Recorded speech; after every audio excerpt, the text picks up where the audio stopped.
Good morning, brothers and sisters. My name is Abel Camarena, and welcome to the meditation of the Word at St. Anthony of Padua Catholic Church. For you have been my help in the shadow of your wings. I rejoice. Oh God, you are. Today we meditate in the Gospel of John as Jesus appears to his disciples after his resurrection. John relates the story of the disciples being at the lake, and Peter all of a sudden wants to go fishing. This gospel, we're going to break it down into three different scenes.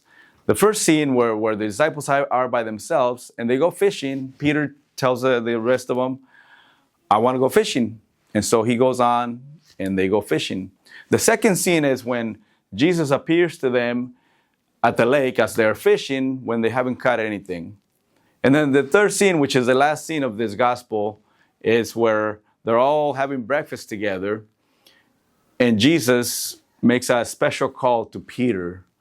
So the first scene, the disciples are sitting there waiting for the Lord. They've already experienced the resurrected Lord.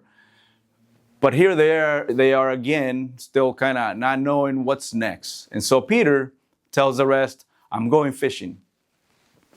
And they all say, we're going with you. And so they all go in the lake. And the scripture tells us in John that they go fishing all night and they catch nothing.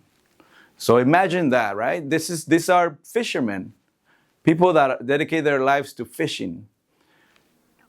One of the ways this gospel is also taken is by Peter saying, I'm going fishing. He's basically saying, I'm going back to my old life before he met Jesus. Jesus had called him to be a fisher of men. And Peter, now finding himself in the middle of nowhere, is trying now to go back to his old way of living. How many of us, after experiencing Jesus, want to turn back and go back and do the same old thing that we were doing before? I'm sure this is not, Peter or John is basically telling us that this is something that happens to us as humans, right? We always, when we find uncertainty, we want to go to the certain, to what we know what to do, what the things that we know how to do better. So this happens, they go fishing, and the gospel tells us that they fish all night and they catch nothing.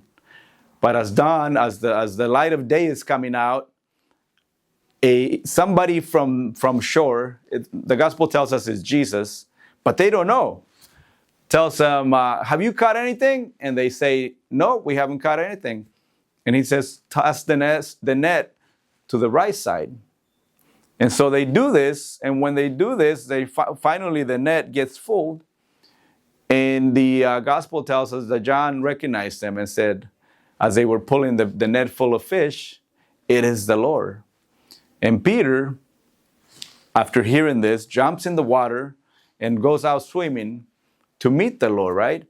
So the interesting thing about this is that they fished without God all night and they didn't catch anything.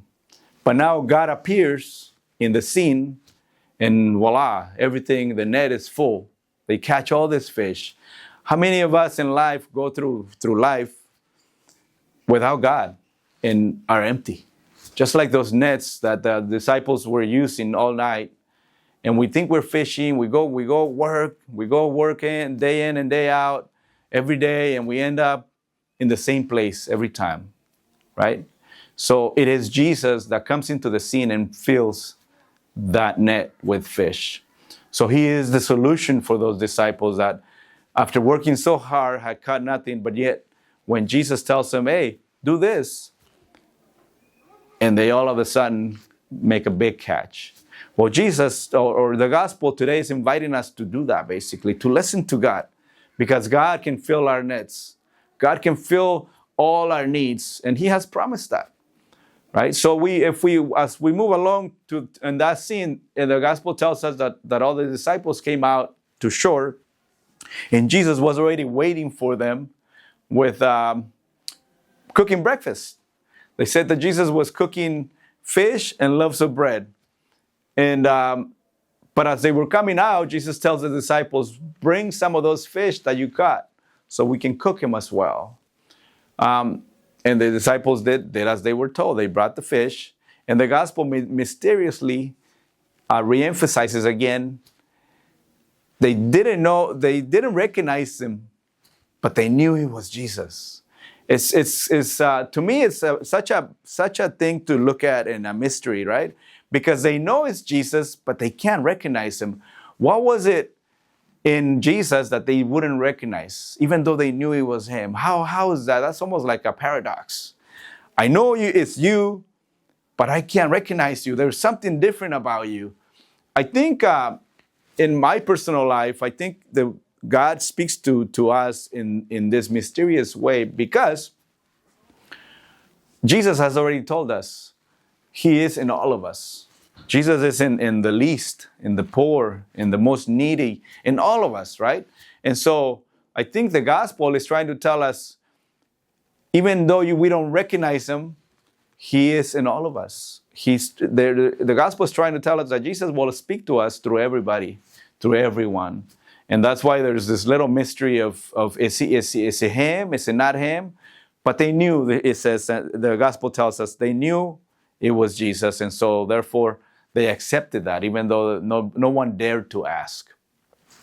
As we move along into the next scene, now they're eating, now they're breaking bread, they're having fish. And Jesus does something that to now, I mean, we all kind of see it as, we know as Catholics that Peter is the rock. He is the Pope, the one that was called to be the leader of the church. In this third scene, the gospel, basically Jesus calls Peter and tells him, Peter, you love me more than this? And he doesn't do it once. He does it 3 times, right? Remembering the fact that Peter has denied Jesus 3 times. And if you remember from the trajectory we've traveled so far, Peter denied him 3 times. And up to now, there hasn't been a time of reconciliation. There hasn't been a time of forgiveness per se. So this is the perfect scene where Jesus basically is telling Peter, hey, I already forgot all that. You need to let go also. I need you to tell me that you love me more than this, because you are going to be the leader of all of these, right? And how many of us are placed in those positions of leadership where Jesus is asking us the same question? Do you love me more than these? And not in the sense that we forget everybody else, but in Jesus, we actually love everybody else.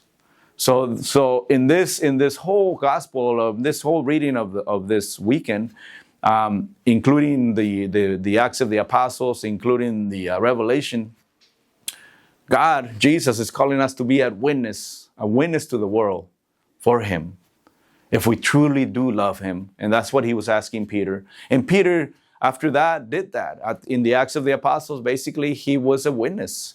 He gave witness, and God punished for it, but they were happy. All the disciples were happy because of it, right? And we're called to do the same thing.